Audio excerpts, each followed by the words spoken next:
I caught her red-handed through the window, fingers curling over my fence like claws, whispering baby talk to my 3-week-old golden retriever as she reached inside the crate with a pink leash already unclipped and waiting.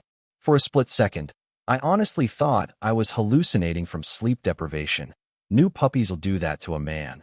But nope, there she was, in broad daylight, a shiny HOA tag catching the sun, preening to the puppy like she was auditioning for a Disney villain. The whole scene was so absurd, I actually laughed. You know, that laugh you do right before a storm, because even from 15 yards away it was clear she wasn't just petting him. She was working that latch, fingers fumbling, thinking I wouldn't notice. My first words, probably not what she expected, came out flat. Ma'am, unless you've got a warrant from animal control or a DVM degree, take your hand off my property. She froze, flashed me that HOA smile, the one that looks polite but smells like mold and entitlement, and chirped, I'm rescuing him. He's clearly neglected. Neglected, she said. This puppy had his own heated bed, a blanket warmer, and vet appointments scheduled like he was royalty. What she meant was, she hated that something in my yard was cuter than her hedges. I'd just moved into this quiet suburban ranch property 3 weeks earlier, thinking, hey, I'd finally left behind the city chaos. My plan was simple: raise a couple golden retriever pups, fix the fence, and enjoy the soft hum of sprinklers instead of horns. The HOA, they said, was light touch. Keep your trash bins hidden, lawn neat, nobody bothers you. That was before I met Karen, self-appointed president, gatekeeper, and, apparently, part-time puppy liberation activist.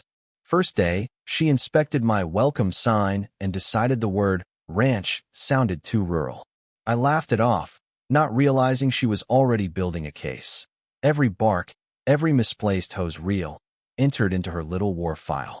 The day Daisy gave birth, the neighborhood smelled like rain and cedar, and for the first time in years I felt content. 6 healthy pups, 1 tiny cream-colored male who slept curled in my palm. Nugget. He became the mascot of my mornings, yipping softly while I worked on the porch. Everyone loved him. Well, except Karen. Her visits started subtle, a knock here, a concerned look there. Once she asked if I had a breeding license, which was laughable since they were just family pets. Another time, she claimed Daisy's barking might tank property values. Thought she was joking until I found an official HOA warning in my mailbox. Violation 0001. Unauthorized kennel structure. The kennel was a 2-foot playpen with toys. I took a photo, framed it, and hung it above the coffee machine, just to remind myself how petty folks can get when they're bored. Still, I kept the peace. Even waved to her husband, a mild man who always looked like he wished he could disappear into his newspaper. But the more I ignored her, the bolder she got. When I put up a little motion sensor light, she marched over and declared it a safety hazard for pedestrians. When I added a paw print welcome mat, she said it was an unapproved tone. Somewhere between tragic and comic, it got personal for her. So when I caught her trying to take Nugget, I wasn't surprised, just tired. I opened the gate slow, heart thudding somewhere between fury and disbelief. She jumped, clutching the puppy to her chest, Nugget squeaking, confused but unharmed. I said, "That's theft, Karen." She shot back, "That's rescue, Greg." Told her to hand him over, or I'd call animal control. She smirked, tossed her hair. "You can't call them on me. I'm their friend." The irony almost knocked me over. She really believed she was untouchable because she brought cookies to the HOA Christmas party. I didn't yell, just took out my phone and hit record. That blinking red light. Man, it terrified her more than anything I could have said. She shoved Nugget back into my arms, muttering about unsanitary breeding, and stomped off, heels digging little angry craters into my driveway. It was so ridiculous I half expected a sitcom laugh track. But under the humor was a sharp realization: this wasn't over. For people like Karen, embarrassment is just a fuse, not an ending. By sunset, 2 new letters landed in my mailbox. One cited me for aggressive confrontation with an HOA official, the other for unauthorized surveillance. She'd filed complaints against me for catching her in the act. I laughed, poured a cup of coffee that tasted like revenge, and thought, all right, let's play. First, I moved the puppy crate inside, installed more cameras, and printed out the HOA bylaws. Every rule she used, I'd use sharper. Every bogus report, I'd counter with proof. That night, though, I couldn't sleep. Daisy whined. Nugget nestled at her belly, and I kept replaying her smug face, holding what wasn't hers, claiming moral high ground. This wasn't about the dog anymore. It was about control, hers and mine. People like her don't want peace. They want obedience disguised as order. At dawn, I walked the property line, coffee in hand, camera rolling like a documentary host. Day 1. Subject: HOA President Karen, suspected kleptomaniac. I chuckled, but deep down I was serious. My goal wasn't vengeance, it was exposure. She thrived on unchecked authority, and I was going to check it thoroughly. I noted dates, times, her walking routes past my fence. Every time she slowed down, my phone caught it. 2 days later, she was back with her clipboard, pretending to measure my grass. I stood at the gate with Nugget, smiled. "Can I help you, Inspector?"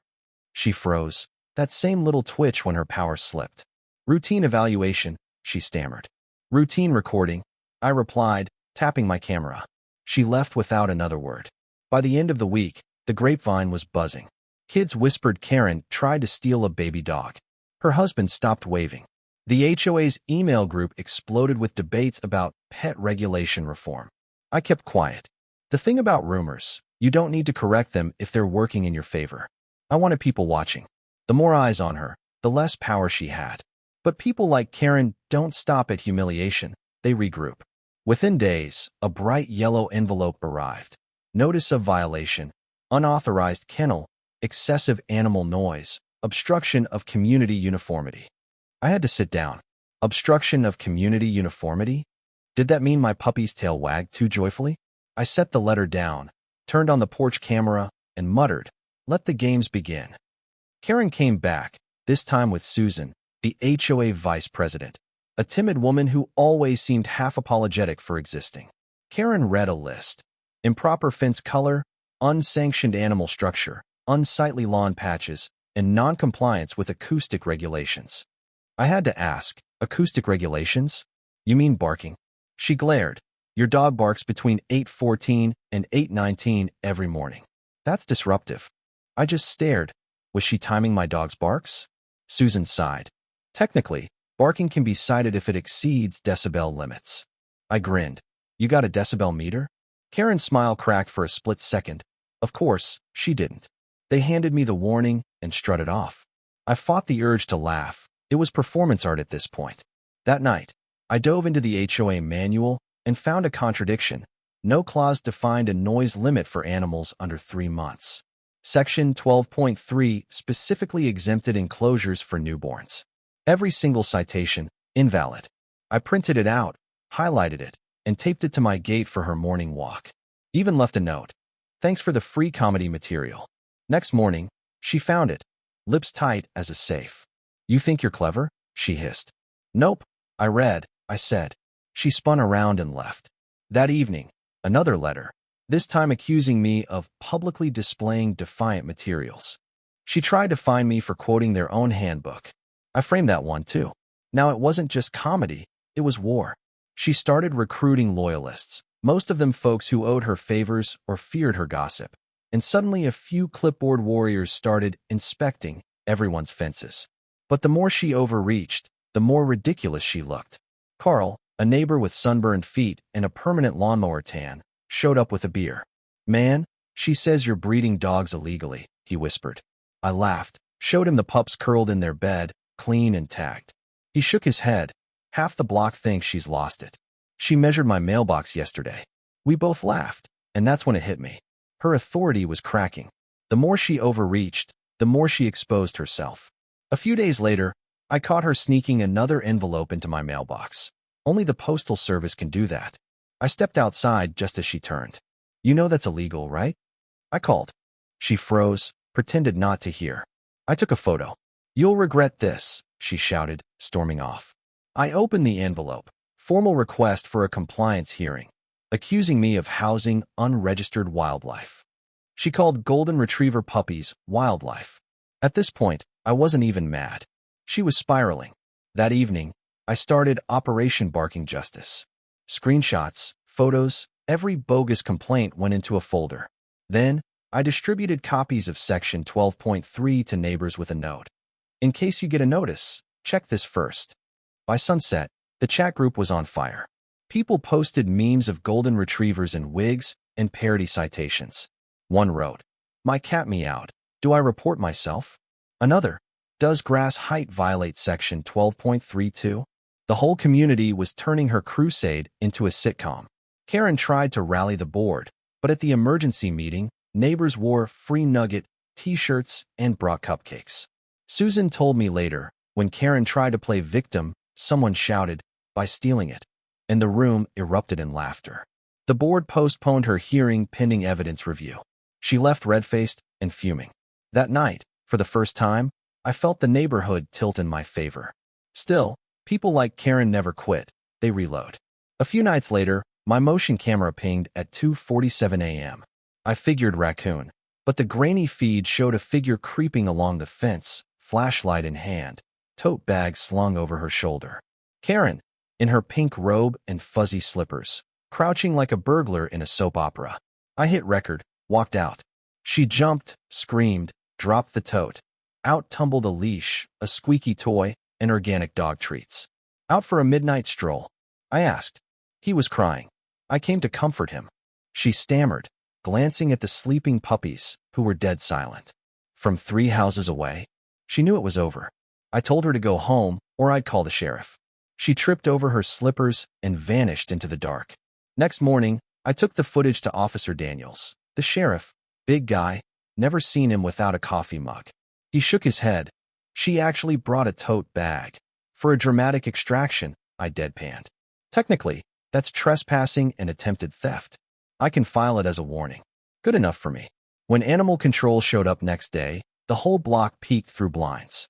Maria, the officer, told me later Karen claimed bureaucracy kills puppies when asked why she didn't call authorities. Maria laughed. She said she was sleepwalking on behalf of animal welfare. But she left with a warning, red-faced and furious, emailing the HOA that she was being persecuted. That night, I found a Bluetooth speaker hidden under the bushes, playing recorded puppy whimpers. She was faking evidence. I turned it off, dropped it at the sheriff's office, labeled Whimpergate. By now, her reputation was unraveling. Susan stopped answering her calls. Her husband mowed the lawn twice a day to stay outside, and even her loyalists faded away. The neighborhood hearing was a circus. Half the town showed up, lawn chairs, popcorn, signs saying "Justice for Nugget." Karen arrived with folders, acting like she was at a national trial. She tried to play the puppy cries recording, but I produced the exact speaker, sheriff's tag, and all. The board voted unanimously to dismiss all complaints. "Karen, did you plant this?" The president sighed.